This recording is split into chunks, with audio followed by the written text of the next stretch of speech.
석 달 전까지 한 나라의 수도를 이끌던 사람이 있었습니다. 뉴질랜드 수도 웰링턴의 시장, 토리 파나우예요. 그런데 이 사람이 임기를 마치고 가장 먼저 한 일은 이삿짐을 싸서 호주 멜버른행 비행기를 타는 것이었습니다. 수도의 시장이 자기 나라를 떠난 거죠. 더 이상한 건 이 소식에 아무도 놀라지 않았다는 사실이에요. 왜냐하면 지금 뉴질랜드에서는 매주 14,000명씩 사람이 빠져나가고 있거든요. 지난 1년간 나라를 등진 시민권자만 약 74,000명. 같은 기간 이 나라에서 태어난 아기는 약 5만 7천 명이었습니다. 시민권자 기준으로 보면 태어나는 사람보다 떠나는 사람이 더 많은 셈이에요. 전쟁도 없고 기근도 없고 재난도 없는 나라에서요. 이 나라의 이름은 뉴질랜드입니다. 세계에서 가장 살기 좋은 나라 순위 상위권의 단골이잖아요. 깨끗한 공기, 안전한 사회, 탄탄한 복지. 그런데 정작 그 나라 국민들이 짐을 싸고 있습니다. 도대체 이 아름다운 나라의 이면에 무엇이 숨어 있는 걸까요? 이걸 이해하려면 먼저 지도를 한번 펼쳐봐야 해요. 뉴질랜드는 남태평양 한복판에 떠있는 두 개의 섬입니다. 가장 가까운 이웃인 호주와도 비행기로 3시간 거리예요. 아시아 주요 도시들과는 10시간 넘게 날아가야 닿습니다. 전체 면적은 한반도보다 조금 큰 정도인데 대부분이 험준한 산악지대이거나 양을 키우는 초원이라 실제로 사람이 모여 사는 곳은 해안가에 흩어진 작은 도시들 뿐이에요. 가장 큰 도시 오클랜드의 인구가 170만 명입니다. 부산보다 작죠. 나라 전체 인구를 합쳐도 530만 명, 서울 인구의 절반 수준이에요. 이 거리와 이 규모가 오랫동안 뉴질랜드를 지켜줬습니다. 전쟁의 불길도, 대규모 범죄도, 산업오염도 이 먼 바다를 쉽게 건너오지 못했거든요. 깨끗한 공기, 끝없이 펼쳐진 초원, 밤에 혼자 걸어도 안전한 거리. 뉴질랜드가 지상낙원이라 불린 데는 충분한 이유가 있었습니다. 그런데 21세기 경제는 이 축복을 완전히 다른 것으로 바꿔놓았어요. 요즘 세계 경제는 하나의 거대한 사슬로 연결되어 돌아갑니다. 부품은 아시아에서 만들고 조립은 유럽에서 하고 소비는 북미에서 일어나는 시기죠. 이 사슬에 끼어들려면 물류가 빠르고 시장이 가까워야 해요. 그런데 뉴질랜드는 그 사슬에 어디에도 제대로 연결되어 있지 않습니다. 컨테이너 하나를 뉴질랜드에서 유럽으로 보내는 비용이 중국에서 보내는 것의 2배가 넘거든요. 무언가를 만들어서 세계 시장에 내놓으려면 운송비만으로 경쟁력이 사라지는 거예요.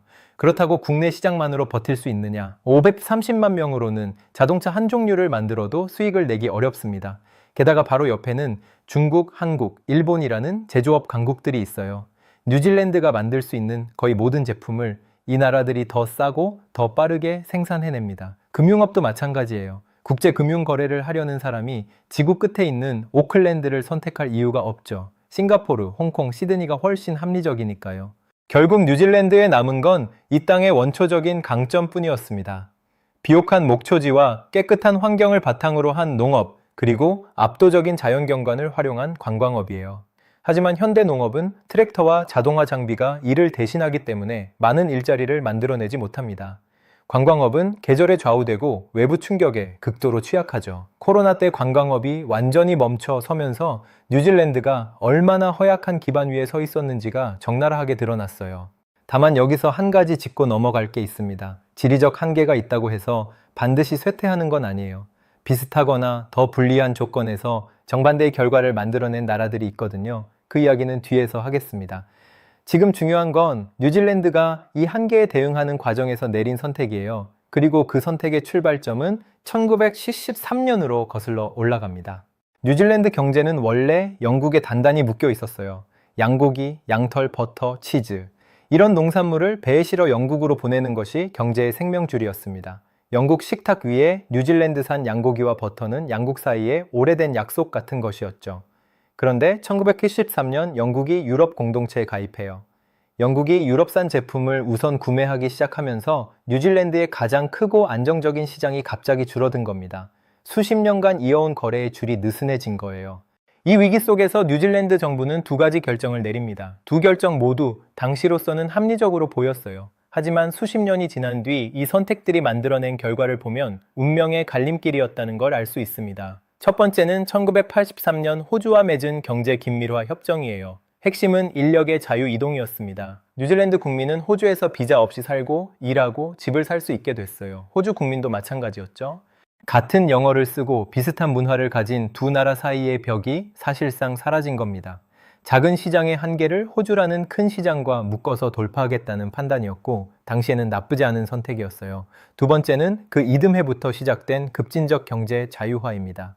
당시 재무장관 로저 더글러스의 이름을 따서 로저노믹스라 불린 이 정책은 정부의 경제 개입을 줄이고 시장에 맡기는 방향이었어요. 농업 보조금을 폐지하고 무역 장벽을 허물고 공기업을 민영화했습니다. 처음에는 효과가 있어 보였어요. 인플레이션이 안정되고 정부 재정도 건전해졌으니까요. 하지만 이 과정에서 시장이 열리자 값싼 아시아산 제품들이 밀려 들어왔습니다. 뉴질랜드의 공장들은 가격 경쟁에서 버틸 수가 없었어요. 오클랜드 외곽의 제조업 단지들이 하나둘 문을 닫았고, 그 자리에는 부동산 중개사무소와 건설업체 간판이 걸리기 시작했습니다. 좋은 일자리가 사라진 그 빈자리를 부동산이 채워 들어간 거죠. 그런데 여기서 핵심적인 문제가 등장해요. 뉴질랜드 정부는 의도했든 아니든 부동산 투자에 과도하게 유리한 세금 구조를 만들어냈습니다. 이걸 쉽게 설명하면 이렇습니다. 뉴질랜드에서 집을 사서 셀을 놓으면 대출 이자를 소득에서 빼줬어요. 번 돈에서 이자만큼을 공제받으니 세금이 확 줄어드는 거죠. 그리고 나중에 그 집을 팔아서 차익이 생겨도 거기에는 거의 세금이 붙지 않았습니다. 반면 옆 나라 호주에서는 부동산을 살 때 집값의 약 3%를 거래세로 미리 내야 했는데, 뉴질랜드에는 그런 세금 자체가 없었어요. 이 차이가 만들어낸 결과는 단순합니다. 매달 월급을 받으며 성실하게 일하는 것보다 집을 사서 값이 오르면 되파는 게 훨씬 빠른 돈벌이가 된 거예요. 마치 열심히 계단을 뛰어 올라가는 사람 옆에서 에스컬레이터를 탄 사람이 여유롭게 앞서 나가는 것과 비슷했습니다. 여기에 호주의 부유층들이 가세하죠. 자국에서는 세금 부담이 큰 부동산 투자를 세금이 거의 없는 뉴질랜드에서 하는 게 훨씬 매력적이었으니까요. 중국을 비롯한 아시아 부유층의 투자 이민까지 몰려들면서 상황은 가속화됐어요. 결국 뉴질랜드 경제에서 부동산 관련 산업이 차지하는 비중이 GDP의 절반에 육박하게 됩니다. 집을 짓고 팔고 빌려주고 대출해주는 일이 나라 경제의 중심축이 된 거예요. 선진국 모임인 OECD 평균이 20에서 30% 수준인 걸 감안하면 이것이 얼마나 기형적인 구조인지 드러나죠. 진짜 가치를 만들어내는 산업은 쪼그라들고 집을 사고 파는 거래가 경제를 떠받치는 나라. 집값이 오르면 경제가 돌아가고 집값이 내리면 나라 전체가 흔들리는 위태로운 구조가 완성된 겁니다. 이 구조 위에서 가장 먼저 짓눌린 건 뉴질랜드의 젊은 세대였어요. 오클랜드의 평균 주택 가격이 100만 뉴질랜드 달러, 한화로 약 8억 원을 넘어섰습니다. 일반 가정이 한 푼도 쓰지 않고 소득을 전부 모아야 겨우 닿을 수 있는 금액이죠. 의사든 변호사든 엔지니어든 상관없었어요. 부동산을 굴리는 사람이 아닌 이상 아무리 열심히 일해도 집값이 오르는 속도를 월급으로는 따라잡을 수가 없었습니다.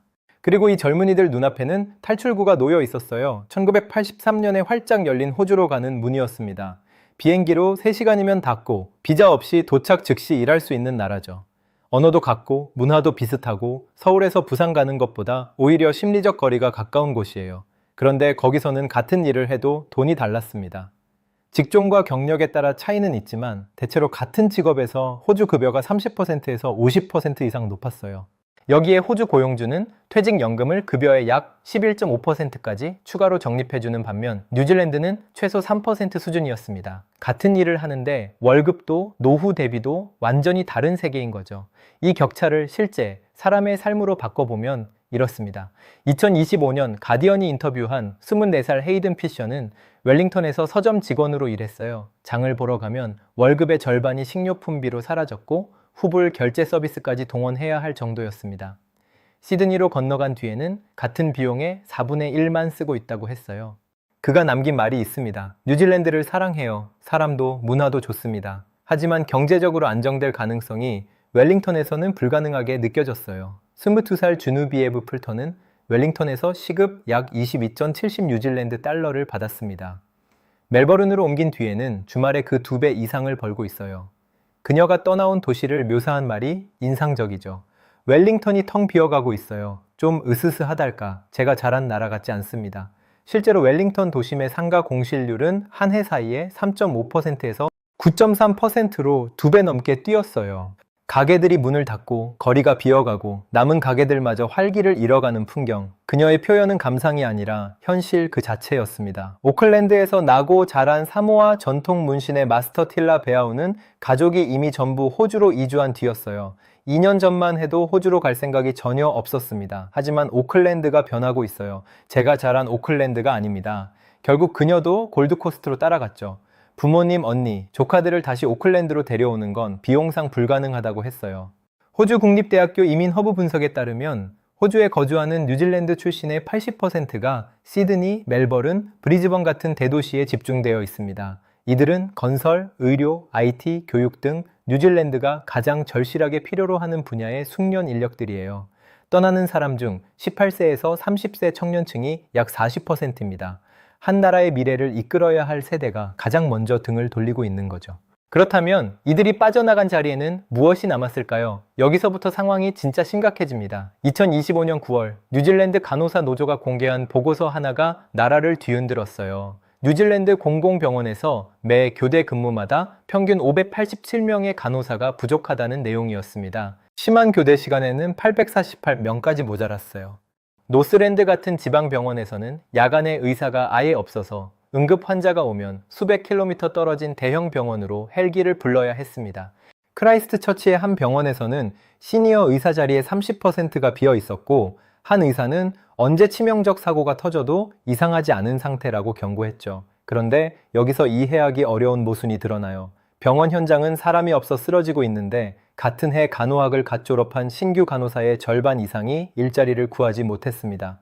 크라이스트 처치 병원의 경우 468명이 지원해서 129명만 채용됐어요. 현장은 비명을 지르고 있는데 새 사람을 뽑을 예산이 없다는 겁니다. 정부가 긴축 재정을 밀어붙이면서 신규 채용 자체를 극도로 줄인 결과였어요.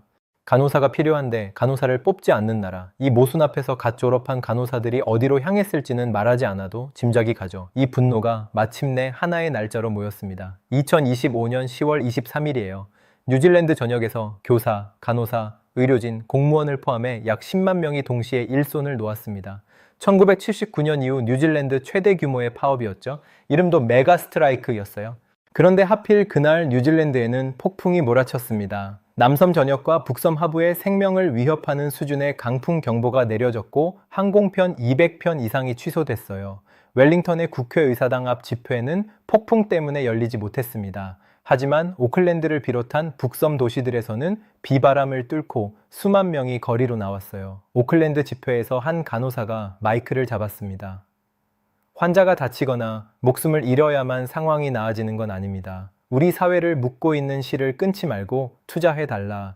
한 교사는 이렇게 말했어요. 교사들이 사랑하는 직업과 나라를 떠나고 있습니다. 더 이상 가치를 인정받지 못한다고 느끼기 때문이에요. 호주의 유혹이 너무 강합니다. 여론조사에서는 국민의 65%가 파업을 지지한다는 결과가 나왔어요. 현 정부에 투표한 사람들의 절반 가까이도 파업 쪽이었습니다. 그런데 정부의 최종 합의안은 기대에 못 미쳤어요. 고등학교 교사 기준 첫 해 2.5%, 다음 해 2.1% 인상이었습니다.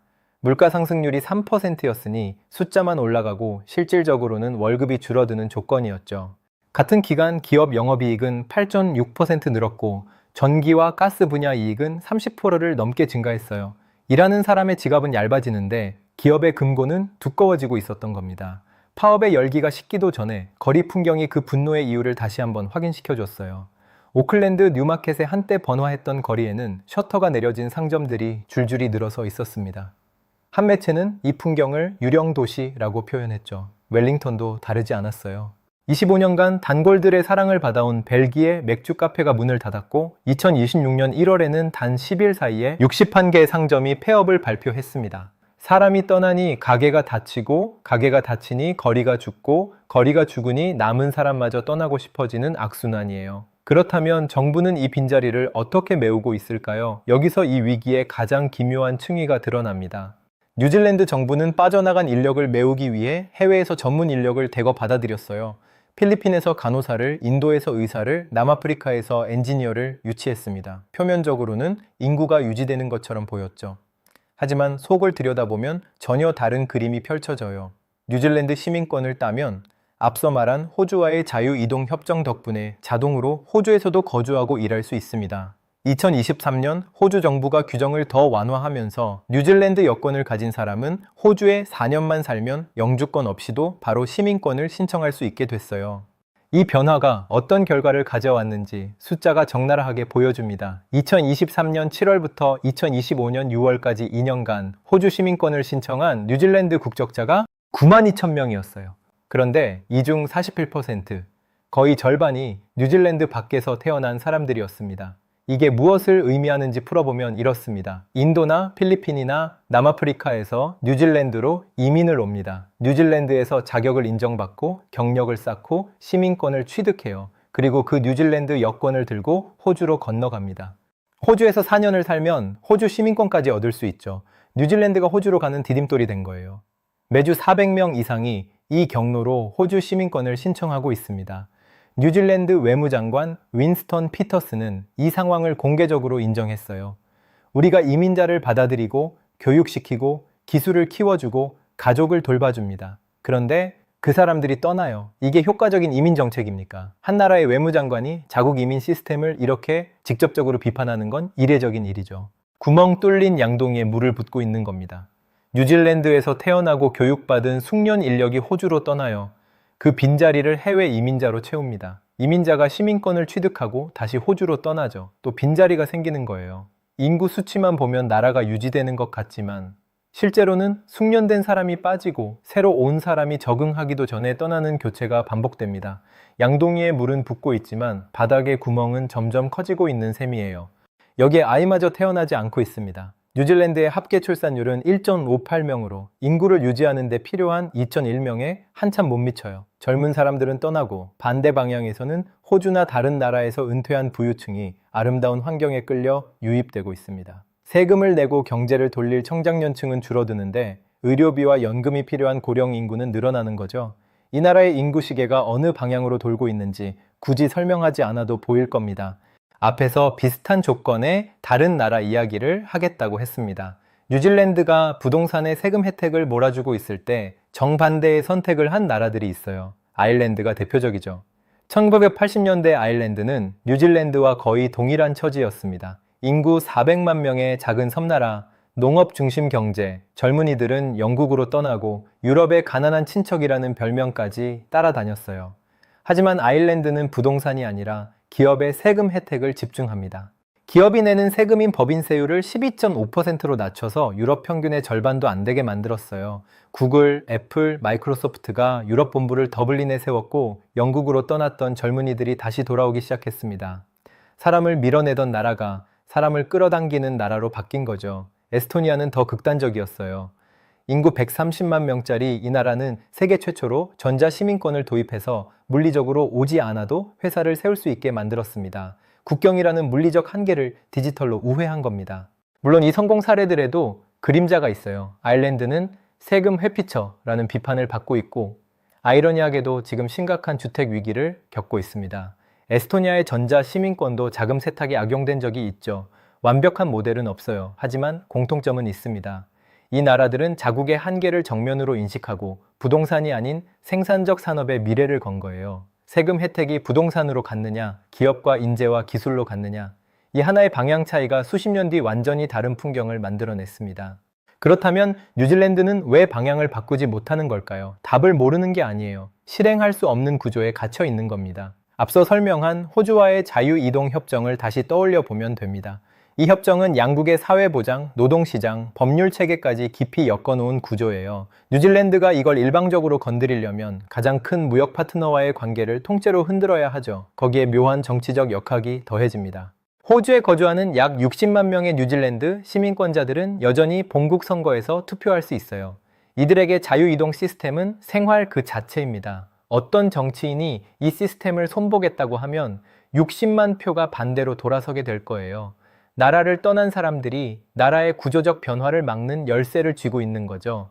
부동산은 더 건드리기 어렵습니다. 뉴질랜드 일반 가정자산의 약 70% 이상이 부동산에 묶여 있어요.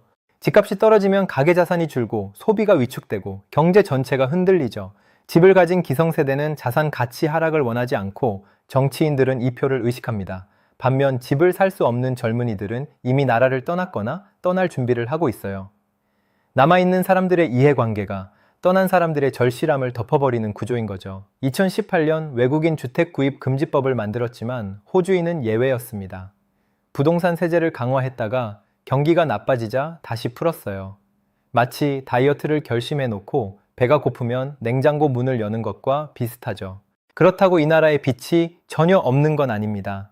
오히려 뉴질랜드가 만들어낸 가장 놀라운 이야기가 하나 있어요. 뉴질랜드 남섬 최남단 도시 인버카길, 인구 5만 명의 이 작은 도시에서 한 청년이 차고 문을 열고 로켓을 만들기 시작합니다. 이름은 피터 백이에요. 대학을 졸업하지 않은 이 사람은 나사에도 보잉에도 들어가지 못했습니다. 그래서 직접 로켓 회사를 세우죠. 2006년의 일이었어요. 차고에서 시작한 이 회사의 이름은 로켓랩입니다. 3년 뒤 남방우 민간 기업 최초로 로켓을 우주에 쏘아 올렸어요. 이후 소형 위성 발사 분야에서 세계적 경쟁력을 쌓아 미국 나스닥에 상장했고 2025년 한 해 동안 21번의 발사를 전부 성공시키며 100% 성공률이라는 기록을 씁니다.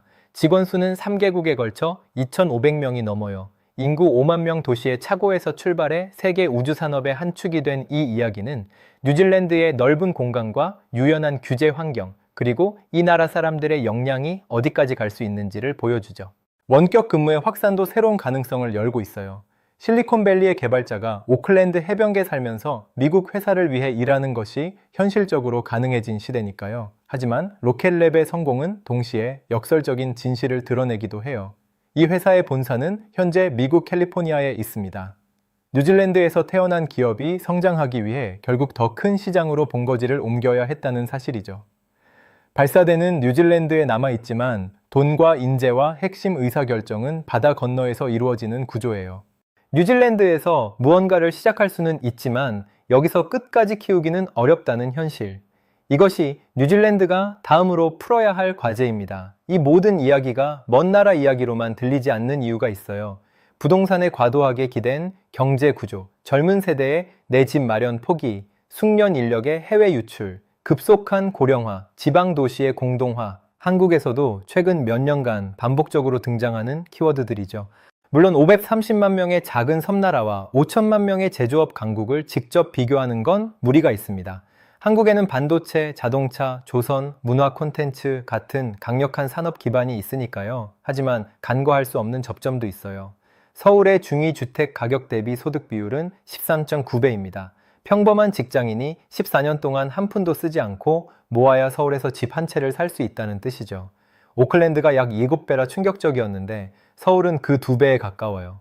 한 조사에 따르면 한국의 AI 인재 순유출은 선진국 모임인 OECD 38개국 중 4번째로 큰 규모이고 최상위 과학 인재들의 해외 이탈이 뚜렷하게 늘고 있습니다. 뉴질랜드에서 호주로 가는 길은 비자도 필요 없지만 한국 인재들은 언어의 장벽, 문화의 차이, 가족과의 거리라는 훨씬 높은 담장을 넘어서까지 떠나고 있어요. 담장이 높은데도 넘는 사람이 느는 거라면 그건 오히려 더 심각한 신호일 수 있습니다. 뉴질랜드의 사례가 보여주는 핵심은 산업 규모가 아닙니다. 어떤 나라든 세금 혜택이 부동산으로만 쏠리고 젊은 인재들이 미래를 그릴 수 없는 곳이 되면 사람은 떠난다는 거예요. 그리고 사람이 한번 떠나기 시작하면 그 흐름을 되돌리는 건 상상 이상으로 어렵습니다. 뉴질랜드가 수십 년간 쌓인 문제를 지금 한꺼번에 감당하고 있는 것처럼요. 토리 파나우 전 시장은 멜버른으로 떠나면서 영원한 작별은 아니다 라고 말했습니다. 하지만 가디언이 인터뷰한 뉴질랜드 청년들 대부분은 돌아갈 계획이 없다고 답했어요. 그중 한 명이 남긴 마지막 한마디가 이 모든 상황을 가장 짧게 요약합니다. 뉴질랜드는 아름다운 나라예요. 하지만 아름다운 산이 월세를 대신 내주지는 않습니다.